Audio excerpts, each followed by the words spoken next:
Hello dear students, आज हम लोग स्टडी करने वाले हैं परसेंटेज की। Mass percentage, volume percentage and mass by volume percentage. Percentage क्या होती है? अगर हम किसी चीज की गणना, प्रेडिक्शन 100 में करेंगे तो वह टर्म कहलाएगा बच्चों परसेंटेज। जैसे हमें सॉल्यूट का मास परसेंटेज को प्रेडिक्ट करना है, ज्ञात करना है, तो कैसे करेंगे? तो यहां पर हम लोग देखते हैं, जैसे सपोज करो कोई सॉल्यूशन है और सॉल्यूशन का वेट है 400 ग्राम। ठीक, 400 ग्राम सॉल्यूशन है, उसमें मानो कि 20 ग्राम सॉल्यूट डिसॉल्व है, प्रेजेंट है। तो 400 ग्राम सॉल्यूशन में 20 ग्राम सॉल्यूट घुला हुआ है। हम यहां लिखेंगे 400 ग्राम solution contains 20 gram of solute। तो 400 ग्राम सॉल्यूशन में 20 ग्राम सॉल्यूट डिसॉल्व्ड है। तो अब हमें सॉल्यूट का मास परसेंटेज को ज्ञात करना है, प्रेडिक्ट करना है। ठीक, तो 400 ग्राम सॉल्यूशन में 20 ग्राम सॉल्यूट है, तो 100 ग्राम सॉल्यूशन में कितना ग्राम सॉल्यूट डिसॉल्व है? तो 100 ग्राम सॉल्यूशन में जो हम सॉल्यूट का मास को प्रेडिक्ट करेंगे वही कहलाएगा मास परसेंटेज ऑफ सॉल्यूट। इतना में इतना है तो 100 में कितना है? तो 100 में जितना आएगा वही सॉल्यूट का मास परसेंटेज हो जाएगा। तो परसेंट मतलब 100 में प्रेडिक्शन करो तो परसेंटेज में आएगा आंसर।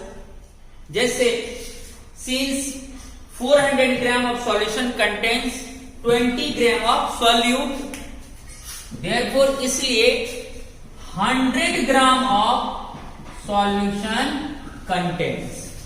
तो 100 ग्राम सॉल्यूशन में सॉल्यूट कितना ग्राम है? यहां क्या लिखेंगे हम लोग? 20 अपॉन 400 इंटू 100। अब यहां कटा लो, 5 ग्राम आ गया।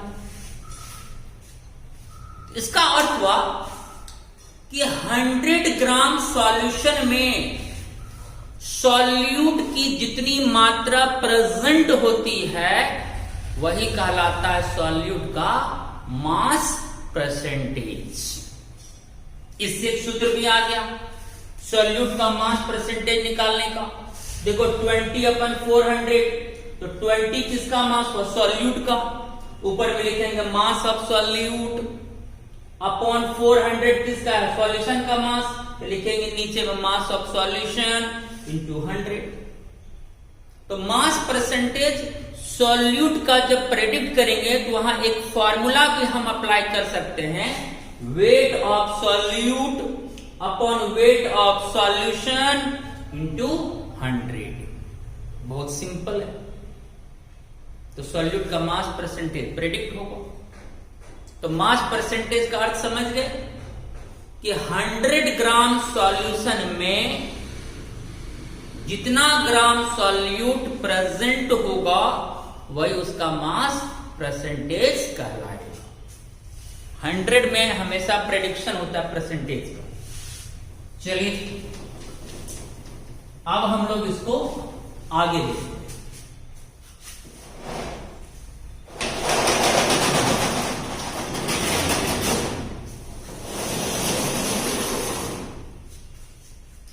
सबसे पहले एक छोटा सा टर्म है डाइल्यूट सॉल्यूशन।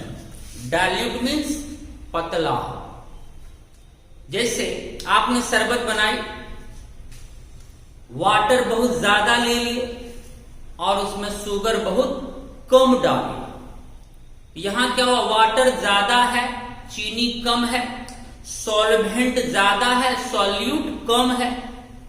तो अगर सॉल्वेंट के कंपैरिजन में सॉल्यूट की मात्रा बहुत कम होगी तो वह सॉल्यूशन कहलाएगा बच्चों डाइल्यूट सॉल्यूशन। जैसे आप 1 बकेट, 1 बाल्टी पानी ले लिए, उसमें 1 मुट्ठी चीनी डाल दिए तो शरबत तो बन गई, लेकिन वह शरबत गाढ़ा होगा कि पतला होगा, पतला, वह डाइल्यूट सॉल्यूशन होगा। डाइल्यूट सॉल्यूशन का अर्थ होता है solution in which the amount of solute is too less in comparison to that of solvent. Solvent की तुलना में अगर सॉल्यूट की मात्रा बहुत कम हो, टू लेस मीन्स बहुत कम हो, वह कहलाएगा बच्चों dilute solution. The concentration of a solution can be expressed by different concentration terms which are described as follows. हम लोग सॉल्यूशन के कॉन्सेंट्रेशन को अलग अलग टर्म से भी दिखा सकते हैं। कॉन्सेंट्रेशन में सांद्रण, सॉल्यूशन के सांद्रण को, कॉन्सेंट्रेशन को हम लोग अलग अलग टर्म से इंडिकेट कर सकते हैं। जैसे मास परसेंटेज, ये सॉल्यूशन का कॉन्सेंट्रेशन टर्म हुआ। कई तरह का टर्म्स आती है, molarity, molarity, mole fraction, normality, ये सारा का सारा बच्चों सॉल्यूशन का कॉन्सेंट्रेशन टर्म्स है, जिसको हम लोग अलग अलग तरीके से रिप्रेजेंट करते हैं। मास परसेंटेज का अर्थ क्या हुआ, it is the amount of solute dissolved per 100 gram of solution. 100 gram solution में सॉल्यूट की जितनी मात्रा घुली रहती है या मौजूद रहती है वही कहलाता मास परसेंटेज। एग्जाम्पल, जैसे कहीं लिखा हुआ है 10% बाय मास, 10% बाय मास, तो बाय मास यहां केवल एक वर्ड है, मास टर्म ओनली। इसका मतलब बाय मास का मतलब हो जाएगा W बाय W, ऊपर हम स्मॉल w, नीचे कैपिटल W भी मास, कैपिटल W वो भी मास, केवल यहां मास टर्म में क्यों क्या लिखा हुआ बाय मास। बाय मास का मतलब बच्चों यहां दोनों के लिए मास टर्म ही यूज होगा, मतलब सॉल्यूट के लिए भी मास टर्म और सॉल्यूशन के लिए भी मास टर्म। ऊपर का जो W है वो सॉल्यूट के मास को रिप्रेजेंट करता है, और नीचे जो W है वो सॉल्यूशन के मास को रिप्रेजेंट करता है। तो W by W means weight upon weight या mass upon mass.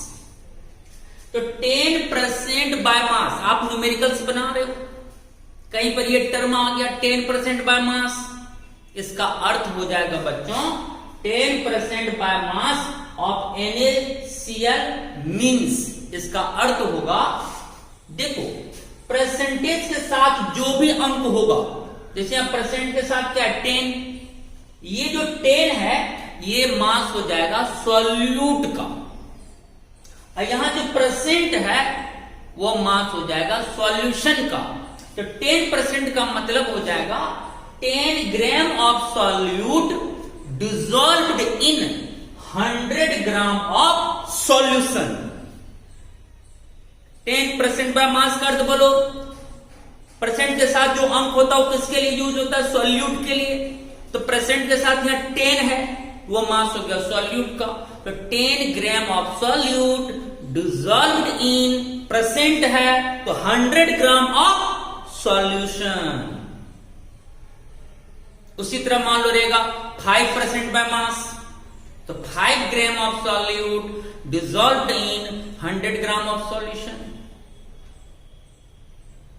1% by mass का अर्थ बोलो, 1 gram of solute dissolved in 100 gram of solution. मैंने एक समझाने के लिए यहां 10 ले ली, 10 के प्लेस पर कुछ भी हो सकता है। तो 10% बाय मास ऑफ NaCl का अर्थ हुआ कि 10 gram of NaCl, 10 gram of NaCl dissolved in या present in 100 gram of solution. Clear हो गया? NaCl यहां सॉल्यूट है। क्लियर? अब है क्या, इस लाइन को पढ़ने के बाद न्यूमेरिकल्स मेरा आसान हो जाएगा। अगर ये लाइन समझ ले 10% बाय मास का मतलब, और 10% by mass means 10 gram of solute dissolve in 100 gram of solution. जैसे यहां सॉल्यूट के रूप में NaCl है, तो लिखेंगे 10 gram of NaCl dissolve in 100 gram of solution. इस लाइन से हमें क्या क्या मिला, अर्थात मास ऑफ सॉल्यूट कितना हुआ 10 ग्राम, अब मास ऑफ सॉल्यूशन कितना हुआ 100 ग्राम। हमें मास ऑफ सॉल्यूट मालूम हो गई, मास ऑफ सॉल्यूशन मालूम हो गई। अगर सॉल्यूट और सॉल्यूशन का मास मालूम होगा तो सॉल्वेंट का मास निकल जाएगा। It imply that mass of solvent equal to हो जाएगा mass of solution minus mass of solute. 100 minus 10 equal to 90 gram. क्योंकि mass of solute plus mass of solvent मिला के होगा मास ऑफ सॉल्यूशन, तो mass of solvent equal to mass of solution minus mass of solute. Solution के mass में solute के मास को घटा देंगे तो किसका मास हमें प्राप्त होगी, तो सॉल्वेंट की मास प्राप्त हो जाएगी। क्लियर हो गया? इस तरह से मास परसेंटेज W/W अभी मैंने बताया था। सॉल्यूट का मास परसेंटेज जब भी निकालेंगे तो ऊपर में लिखेंगे wait of solute upon weight of solution into 100। Clear? ये जो W ऊपर वाला ये हो गया वेट ऑफ सॉल्यूट, नीचे में जो W है ये हो गया वेट ऑफ सॉल्यूशन इनटू 100। तो क्या परसेंट है तो इनटू 100 हो जाएगा। जैसे अभी मैंने रफ में भी बताया था। क्लियर? तो बात यह है कि मास परसेंटेज का एक सूत्र भी आ गया। जब भी आपको पूछा जाए calculate the mass percentage of solute, तुरंत लिख दोगे formula mass of solute upon mass of solution into 100। जिसका मास परसेंटेज पूछेगा उसका mass upon total mass into 100। Total mass मतलब मास ऑफ सॉल्यूशन। अब मान लो सॉल्वेंट का ही सपोज पूछ दिया मास परसेंटेज, तो ऊपर में लिखेंगे मास of solvent upon mass of solution into 100। Generally पूछा जाता है किसका मास परसेंटेज, सॉल्यूट का। तो सॉल्यूट का mass percentage equal to mass of solute upon mass of solution into 100। चलिए क्लियर है? जिसका मास परसेंटेज पूछा जाए उसका mass upon total mass, total mass mean solution का मास इनटू 100 कर देंगे। Clear? Mass percentage does not depends on temperature. Mass percentage तापक्रम पर निर्भर नहीं करता है। तापक्रम बढ़ जाए घट जाए उससे मास परसेंटेज में कोई चेंज नहीं आता। क्यों? टेम्परेचर पर वो टर्म डिपेंड करता है जो वॉल्यूम डिपेंडेंट होता है। आज से एक पॉइंट नोट कर लो माइंड में, जिसके फॉर्मूला में वॉल्यूम टर्म आ जाए समझ जाना वह टेम्परेचर डिपेंडेंट होगा, और जिसके फॉर्मूला में वॉल्यूम टर्म नहीं आया समझ जाना वह टेम्परेचर डिपेंडेंट नहीं होगा। Point to be noted. तो मास परसेंटेज में तो वॉल्यूम टर्म नहीं है। मास परसेंटेज में तो केवल मास टर्म है, ऊपर भी वेट नीचे भी वेट, कहीं वॉल्यूम टर्म नहीं है। तो चूंकि यह वॉल्यूम पर डिपेंड नहीं कर रहा है इसलिए यह टेम्परेचर पर भी डिपेंड नहीं करेगा।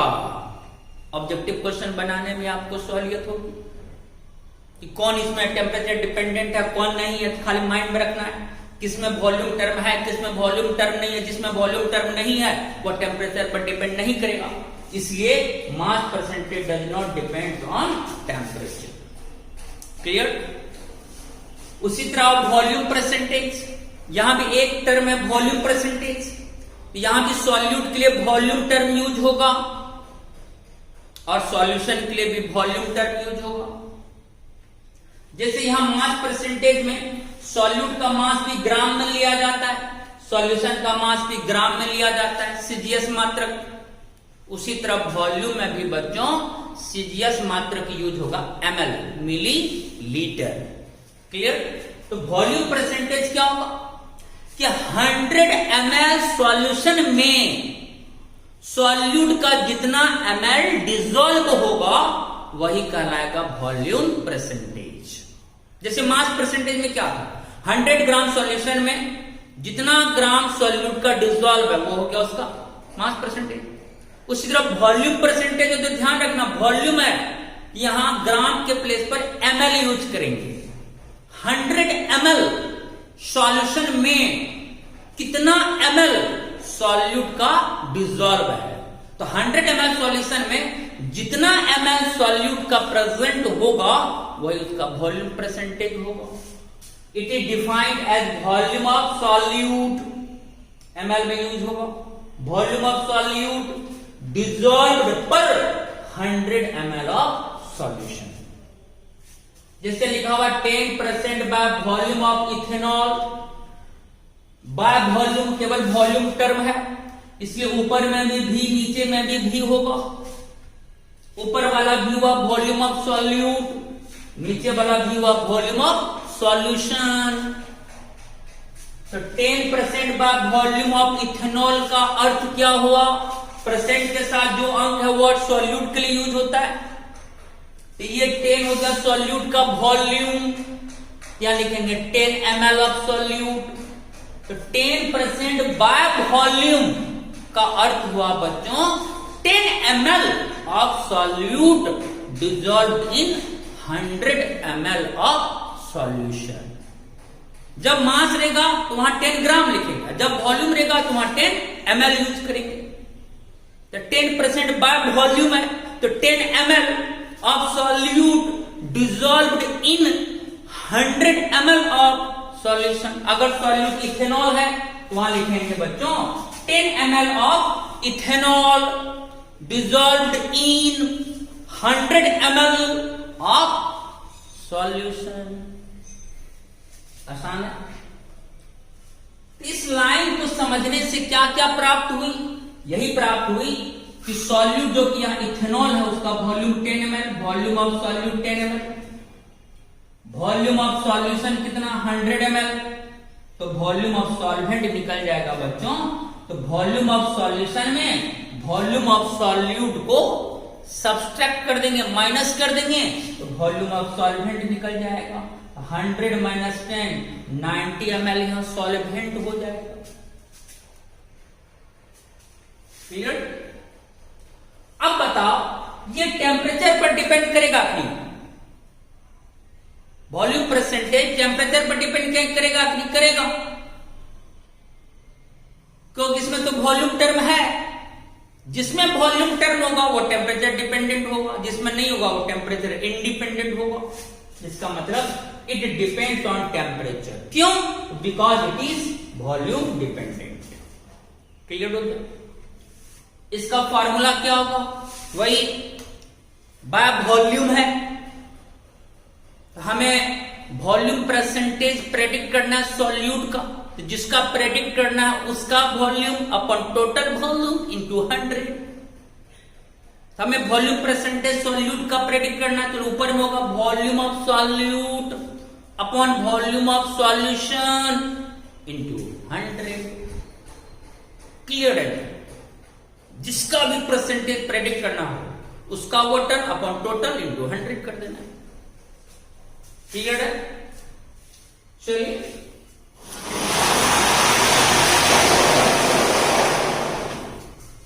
तो वॉल्यूम परसेंटेज, यहां एक टर्म है केवल वॉल्यूम, तो ऊपर भी नीचे भी V by V upon V।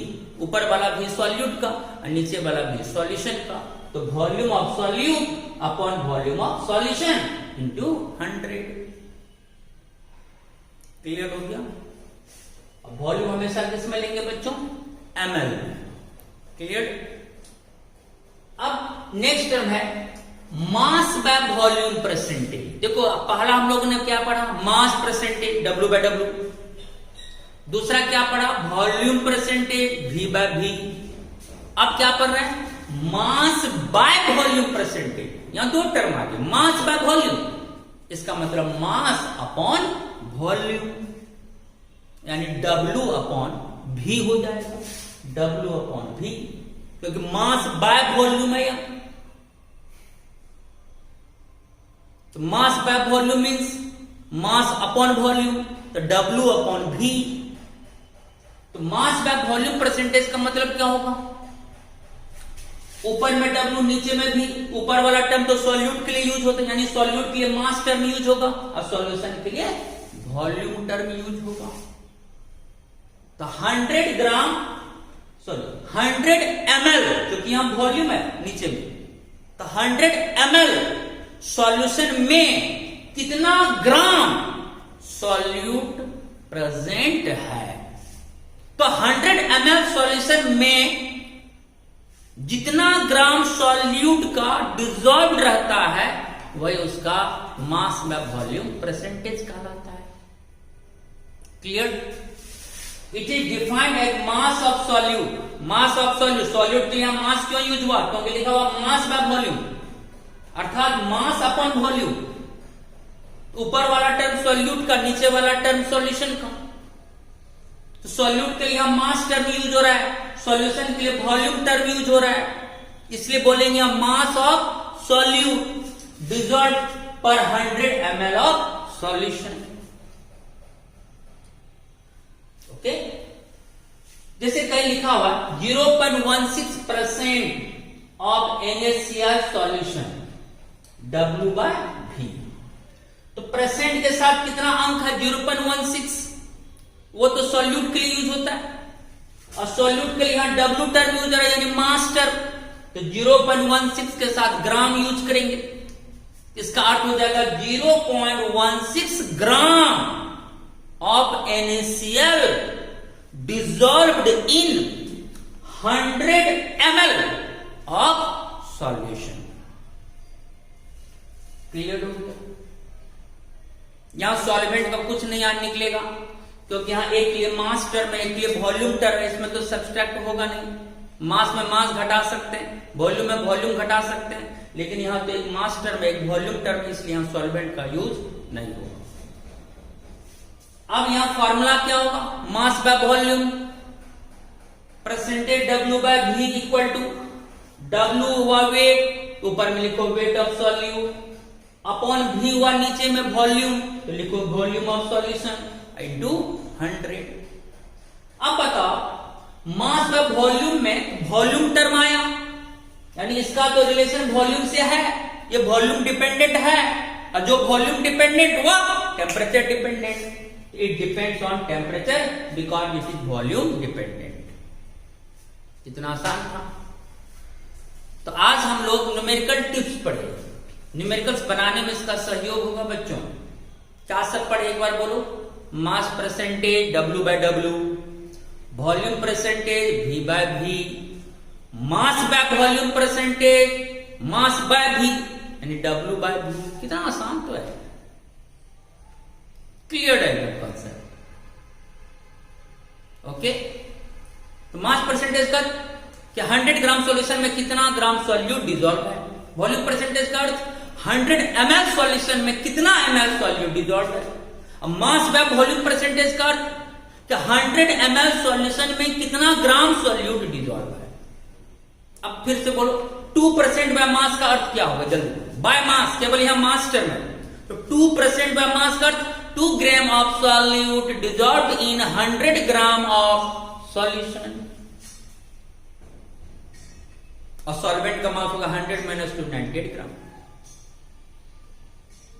3% by volume का अर्थ बोलो, बाय वॉल्यूम केवल यहां वॉल्यूम टर्म है, तो दोनों के ml यूनिट यूज होगा, तो 3% बाय वॉल्यूम का अर्थ क्या होगा, 3 ml of solute dissolved in 100 ml of solution. तो सॉल्वेंट का वॉल्यूम हो जाएगा 100 - 3 97 ml। 4% मास बाय वॉल्यूम का अर्थ क्या होगा, 4% मास बाय वॉल्यूम का अर्थ क्या होगा, 4 gram of solute dissolved in 100 ml of solution। चलिए, अब इस तरह का कोई क्वेश्चन आएगा तो दिक्कत नहीं होगा। क्लियर? 20% बाय मास कहीं लिखा हुआ न्यूमेरिकल में 20% बाय मास, तुरंत समझ जाना। अच्छा, इसका मीनिंग हम लिख लेते हैं 20 gram of solute dissolved in 100 gram of solution. Clear? Okay बच्चों, चलो एक बार स्क्रीनशॉट ले लो।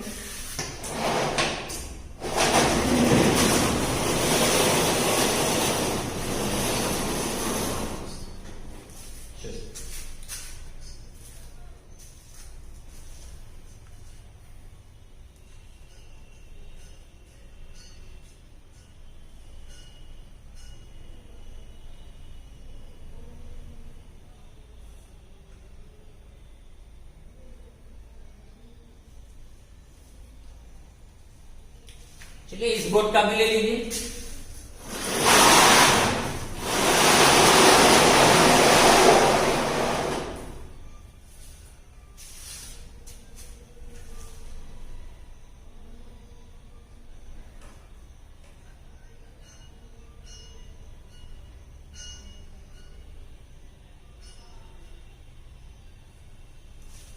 चलिए, जितने भी टर्म्स आज हम लोगों ने पढ़ा, याद कीजिए, ये सारा टर्म्स आपने 11th के मोल कॉन्सेप्ट में स्टडी कर लिया था। एक तरह से ये आपका एक बार और रिवीजन हुआ आप लोगों के लिए, क्योंकि बिल्कुल ये सारा टर्म्स आपने 11th के मोल कॉन्सेप्ट में स्टडी किया था। ओके बच्चों, चलिए फिर हम लोग कल मिलते हैं। कल हम आपको पढ़ाएंगे पीपीएम पार्ट्स पर मिलियन और मोल फ्रैक्शन। याद करिए, मोल फ्रैक्शन। ओके बच्चों, ठीक है, टेक केयर एंड बाय।